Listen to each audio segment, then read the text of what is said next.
Assalamualaikum warahmatullahi wabarakatuh. Alhamdulillahirabbil alamin wa bihi nasta'in ala umuri dunya waddin. Wassalatu wassalamu ala asyrafil anbiya'i wal mursalin sayyidina Muhammadin wa ala alihi wa sahbihi ajma'in amma ba'du. Baik, adik-adik sekalian, kita akan melanjutkan kuliah kita dan kesempatan kali ini kita akan membahas tentang ontologi ilmu. Nah, yang mana ini bagian dari filsafat ya. Filsafat ilmu itu banyak atau fokusnya ada tiga ya. Yang pertama adalah ontologi itu sendiri, yang kedua adalah epistemologi, kemudian yang ketiga adalah aksiologi. Nah, ontologi itu membahas tentang apa, kemudian kalau epistemologi itu membahas tentang bagaimana ya. Kemudian aksiologi membahas tentang nilai gitu ya. Jadi intinya seperti itu. Nah, kesempatan kali ini yang akan saya pakai untuk menerangkan tentang ontologi ilmu ini harap diperhatikan, dan contoh-contoh yang akan saya berikan itu yang simpel-simpel saja agar kita dapat dan mudah memahami tentang ontologi dalam kajian filsafat ilmu ini. Oke, tidak usah berlama-lama, mari kita lanjutkan kuliah kita pada kesempatan kali ini.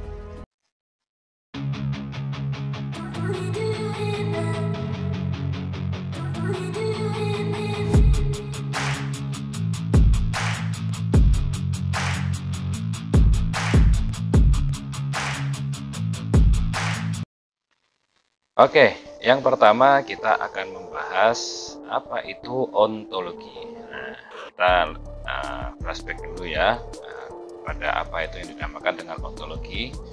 Mungkin kalian juga sudah pernah membahasnya di kajian atau mata kuliah filsafat umum ya. Nah, secara bahasa ontologi berasal dari bahasa Yunani yang asal katanya adalah ontos dan logos. Ontos adalah yang ada, sedangkan logos adalah ilmu. Jadi istilahnya berarti ilmu yang ada gitu ya. Nah, secara istilah ontologi adalah cabang dari ilmu filsafat yang berhubungan dengan hakikat hidup, tentang sesuatu keberadaan yang meliputi keberadaan segala sesuatu yang ada dan yang mungkin ada gitu ya. Yang ada dan yang mungkin ada. Oke, selanjutnya. Nah, dapat juga diartikan sebagai ilmu yang mempelajari mengenai hakikat sesuatu yang berwujud. Nah, hakikat sesuatu yang berwujud ya, atau sesuatu yang ada dengan berdasarkan penggunaan logika. Nah, atau juga ilmu yang mempelajari realitas atau kenyataan konkret secara kritis. Nah, jadi pembahasan dalam ontologi adalah ada dan apa. Nah, gitu ya. Ada dan apa. Dari berbagai definisi ini kita bisa mengambil kesimpulan. Nah, intinya ya, dalam pembahasan apa itu ontologi itu yaitu yang pertama dia membahas tentang keberadaan segala sesuatu. Oke, kemudian yang kedua itu berdasarkan penggunaan logika, dan yang ketiga adalah secara kritis gitu ya. Nah, mempelajarinya secara kritis. Jadi tidak terpaku atau dia itu berhenti di yang tampak saja. Nah, jadi pembahasan dalam ontologi sekarang yang akan kita bahas ke depan ini adalah tentang ada dan apa. Oke, selanjutnya yang kedua. Nah, ruang lingkup wilayah ada dibagi menjadi dua. Jadi tadi kan ontologi adalah ada dan apa gitu ya. Wilayah ada tentang sesuatu yang ada itu dibagi menjadi dua. Yang pertama yaitu ontologi itu sendiri ya, yaitu yang mengkaji semesta empiris, biasanya bertanya tentang apa. Nah, jadi kan ada terus tanya tentang apa. Yang dikaji dalam ontologi itu perkara empiris, perkara yang nyata, terlihat gitu ya, terlihat, tercium gitu ya. Nah, contoh apa yang disebut dengan manusia? Apa itu manusia? Nah, definisi manusia itu apa sih gitu loh. Nah, kalau dalam ilmu mantik ya, di ilmu mantik yang berkembang dalam pesantren itu dikatakan bahwasanya manusia itu hayawanun natik. Manusia itu adalah hewan yang berpikir, gitu ya, hewan yang berpikir. apa itu kursi, misalkan gitu ya. Sedangkan di benak kita sudah tahu kursi itu apa, kursi itu bentuknya gimana. Nah, apa itu kursi? Untuk istilahnya ya, menyatukan berbagai bentuk kursi yang ada dalam benak kita itu, maka dibuatlah definisi namanya tempat untuk duduk, gitu kan. Kursi adalah tempat untuk duduk. Nah, sedangkan kursi itu ada yang terbuat dari kayu, dari besi, ada yang ada sandarannya, ada yang nggak ada sandarannya, ada yang tunggal, maksudnya ada yang buat duduk sendiri, ada yang desainnya untuk duduk rame-rame dan lain sebagainya. Itu tetap namanya kursi dan lain sebagainya. Jadi bisa disilahkan dikiaskan ya dengan contoh-contoh lain sebagainya. Jadi apa yang ada berada dalam benak kita. Bisa juga bisa katakan rumah gitu ya. Kita bisa tahu itu rumah gitu loh. Padahal ya ada rumah yang dari batu bata, ada yang dari misalkan seng, ada yang misalkan dari tanah liat, ada yang misalkan rumah mainan gitu kan, macam-macam, tapi itu adalah rumah gitu. Kita tahu itu. Nah, sehingga pembahasan ontologi ini adalah dapat menyatukan dari berbagai bentuk. Jadi istilahnya definisi ini dapat menyatukan dari berbagai bentuk tersebut. Nah, itu dalam kajian ontologi ya. Kemudian yang kedua, metafisika. Nah, wilayah ada, yang kedua ada metafisika, yaitu atau yang tidak terlihat. Nah, metafisika minimal membahas 3 hal. Nah, yang pertama tentang Tuhan, ya, yaitu mengkaji tentang teologi. Teologi itu ya tentang keberadaan Tuhan, sifat-sifat Tuhan, dan lain sebagainya gitu ya. Kemudian yang kedua tentang kosmologi, yaitu mengkaji tentang keteraturan semesta. Nah, tentang keteraturan semesta ini. Nah, kenapa kok diteliti? Kenapa sih? Emang ini kenapa? Misalkan gini, kenapa kok rumah itu bisa nancep di tanah itu? Kenapa kok bulan nggak tabrakan dengan bumi? Kenapa kok ada bintang-bintang tidak tabrakan dengan bumi? Misalkan begitu. Kenapa kok bisa teratur seperti ini alam itu? Kenapa kok nggak melayang semuanya? Gitu? Kok jatuhnya ke bawah dan lain sebagainya? Kenapa kok harus ada penyakit-penyakit misalkan gitu ya? Kenapa? Nah, itu dalam ruang lingkupnya tentang kosmologi tadi ya. Kemudian yang ketiga, pembahasan metafisika itu tentang psikologi ya, yaitu mengkaji tentang jiwa kita ini loh. Nah, jiwa kita ini gimana? Misalkan pemarah, pemaaf, kemudian suka gampang sakit hati misalkan gitu, atau punya jiwa-jiwa yang rapuh misalkan begitu, atau dia tahan banting dan sebagainya lah. Intinya tentang kejiwaan yang ada pada manusia. Nah, itu kan semuanya nggak terlihat, keteraturan Tuhan nggak terlihat, keteraturan nggak terlihat, kemudian jiwa juga tidak didapat terlihat. Nah, itu wilayah ada tadi dibagi menjadi 2. Nah, dalam filsafat ilmu, ontologi dasarnya berbicara tentang hakikat yang ada, ilmu pengetahuan, hakikat objek pengetahuan, dan hakikat hubungan subjek objek ilmu. Jadi dalam ontologi itu yang dibahas, gitu ya. Nah, kemudian bagaimana ilmu pengetahuan ditinjau secara ontologi? Maka pembahasannya adalah ontologi melakukan pemeriksaan, kemudian melakukan analisis terhadap ilmu pengetahuan berdasarkan apakah ilmu pengetahuan itu benar-benar ada atau tidak ada. Nah, gitu ya. Jadi diperiksa oleh ontologi, itu diperiksa. Ontologi itu kalau kasarnya dalam kajian Islam ya, dalam dunia Islam itu kita kan tahu mesti kan secara bahasa, secara istilah gitu ya, secara bahasa, secara istilah, secara bahasa, secara istilah. Nah, secara istilah itulah ontologi, karena dia menerangkan hakikatnya apa yang dimaksud dalam istilah tersebut. Nah, gitu ya. Nah, sekarang contohnya gimana ilmu itu ditinjau dari segi ontologinya, secara ontologinya. Nah, contohnya seperti hukum ekonomi syariah, secara ontologis maka pembahasannya tidak terfokus. Maka pembahasannya itu terfokus pada hukum ekonomi syariah itu benar-benar ada atau tidak. Sebenarnya hukum ekonomi syariah itu ada atau tidak sih? Wujudnya hukumnya itu mana gitu loh. Kan wujudnya hukumnya itu mana gitu loh.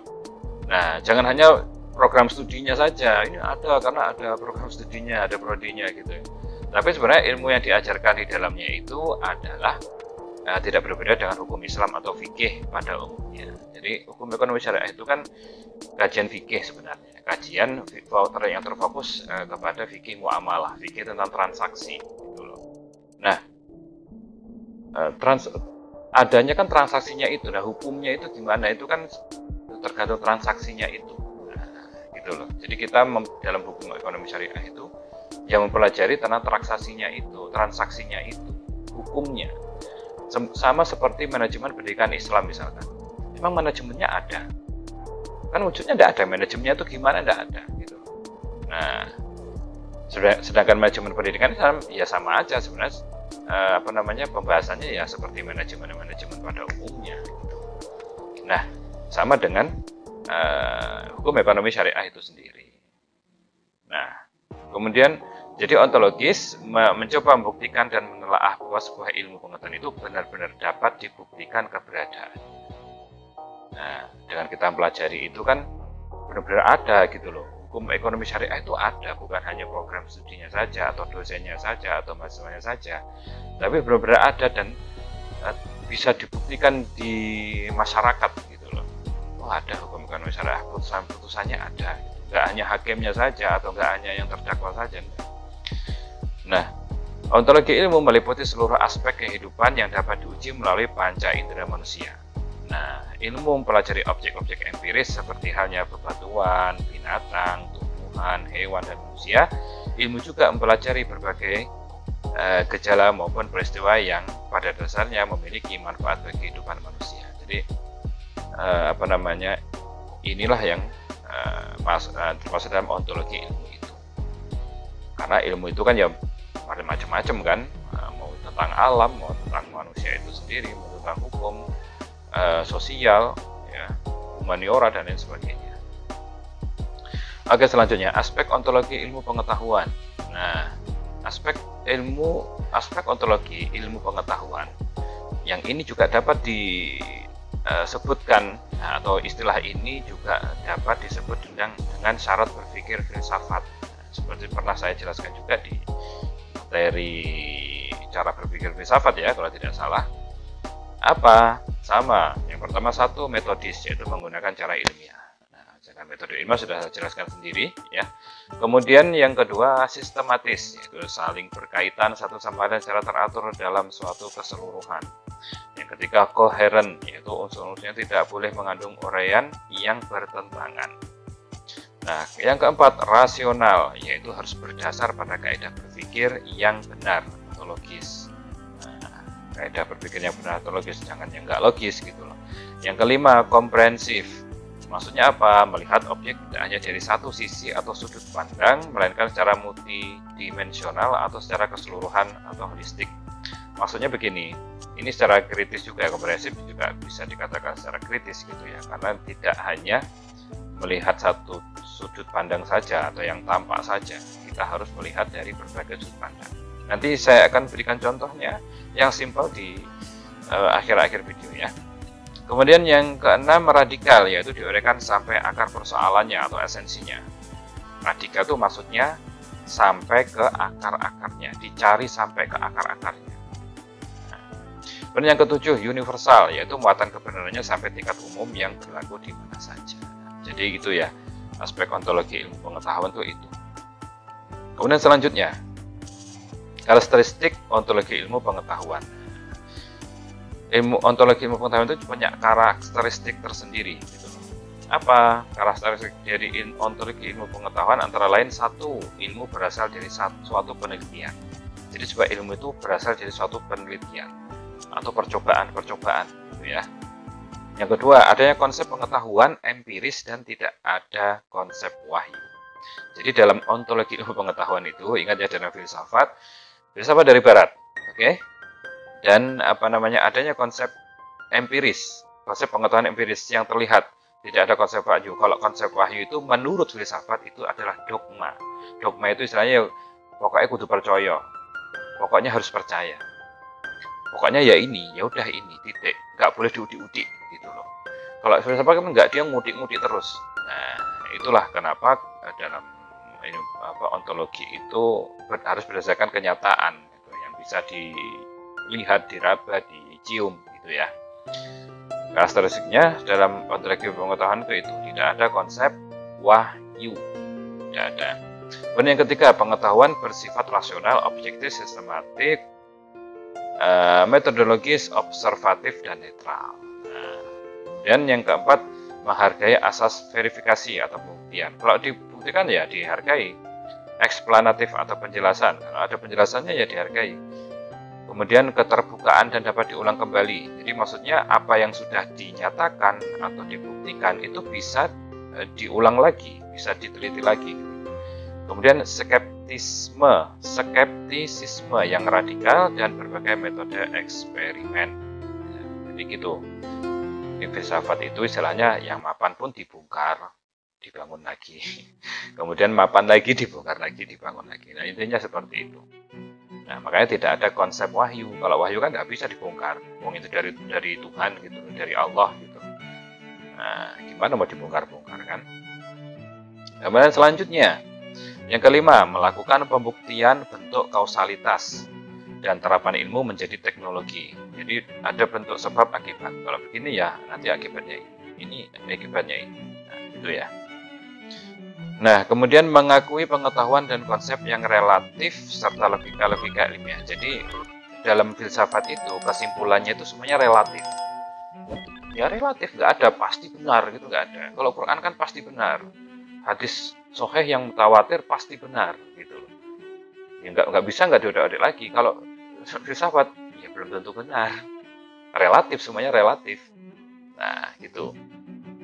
Kemudian yang ketujuh, memiliki berbagai hipotesis atau asumsi dasar dan teori-teori ilmiah. Jadi semuanya dibangun berdasarkan asumsi, dugaan-dugaan awal, berdasarkan istilahnya pengamatan-pengamatan. Kemudian dari pengamatan itu ada dugaan-dugaan awal.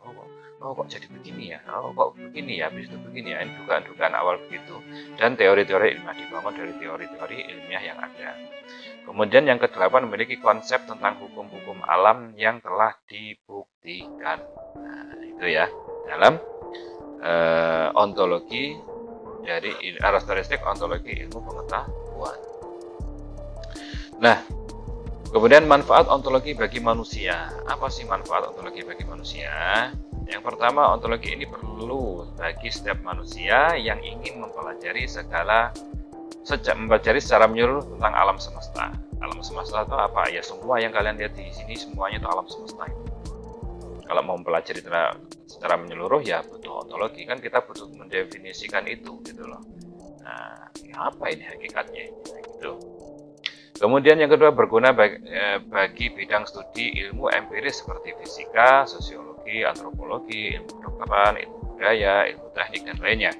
Membantu membentuk, mengembangkan, dan mengkritisi berbagai pola sistem pemikiran yang ada. Jadi ini saya beri contoh ya, pembahasan ontologi yang agak jelimet gitu ya, maksudnya bisa agak bikin isi kepala itu keriting lah gitu ya. Oke, saya punya hand sanitizer gitu ya. Ini dibilangnya apa? Hand sanitizer. Jadi kalau orang ditanya, ini apa? Ini adalah hand sanitizer.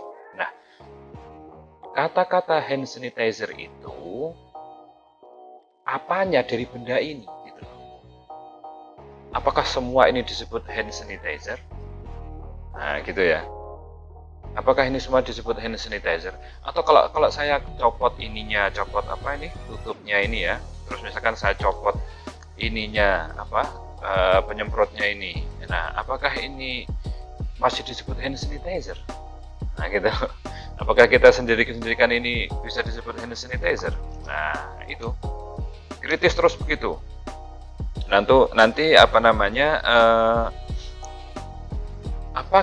apakah konsep keseluruhan ini kan semua tadi ya, ini ketika saya ditanyakan disebutnya apa hand sanitizer, apakah semua ini dari tutup sampai bawah ini ya, sampai stikernya ini juga, apakah itu ada istilah hand sanitizer itu cuma ada di kepala kita atau memang benar ada di sini gitu.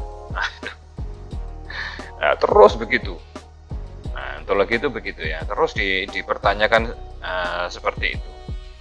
Nah, apakah istilahnya begini, apakah ya contohnya juga rumah tadi sama dengan kursi tadi sama gitu ya. Nah, itu hanya sedikit contoh dari ontologi ya. Yang mana pembahasan ontologi itu kalau secara mendalam ya begitu. Tapi kalau secara ringkasnya, misalkan kalau kita mau tahu apa itu ontologi, yaitu tadi setiap pembahasan kita pasti ada secara bahasa, secara istilah, secara bahasa, secara istilah, secara bahasa, secara istilah. Nah, secara istilah itulah ontologi, itu secara simpelnya. Sama seperti manusia tadi, sama seperti kursi tadi, sama seperti yang lain-lainnya tadi ya. Nah, kalau dalam hukum ekonomi syariah, kalian juga jual beli. Mana jual beli? Apa itu jual beli? Terus kemudian teorinya apa? Nah, jual beli itu ini. Apa itu jual beli itu ini. Apa itu sewa menyewa? Apa itu pinjam meminjam? Apa itu kredit? Apa itu macam-macam dalam transaksi kan? Nah, apa itu sayembara? Apa itu dan lain sebagainya.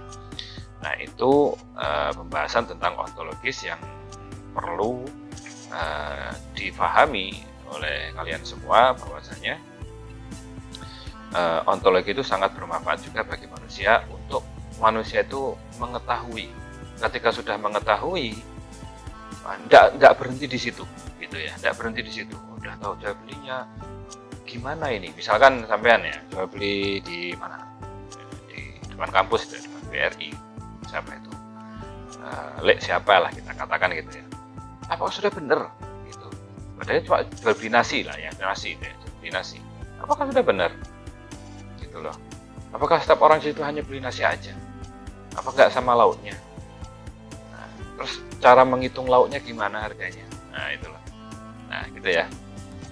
Oke, yang ketiga, mengeksplorasi secara mendalam dan jauh pada berbagai ranah keilmuan maupun masalah, baik itu sains atau etika. Jadi, ontologi itu dapat mengeksplorasi secara mendalam dan jauh pada berbagai ranah keilmuan gitu ya. Jadi sampean kalau istilahnya mau mendalam istilahnya keilmuannya, kemudian intelektualnya itu memahami ontologi ini sangat penting. Karena apa?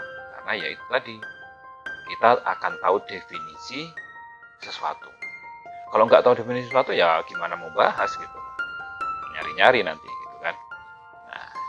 Oke adik-adik sekalian, ini yang dapat saya sampaikan pada kesempatan kali ini. Semoga pembahasan tentang ontologi ini sedikit membuka ya cakrawala kalian untuk memahami ilmu itu dari filsafatnya, gitu ya. Ilmu itu dari filsafatnya. Hukum ekonomi syariah itu dari filsafatnya bagaimana. Kenapa? Karena ya untuk kajian ke depan, untuk setelah kalian lulus nanti itu juga akan dipakai kalau memang kalian benar-benar menekuni bidang kalian, yaitu tentang hukum-hukum transaksi tersebut.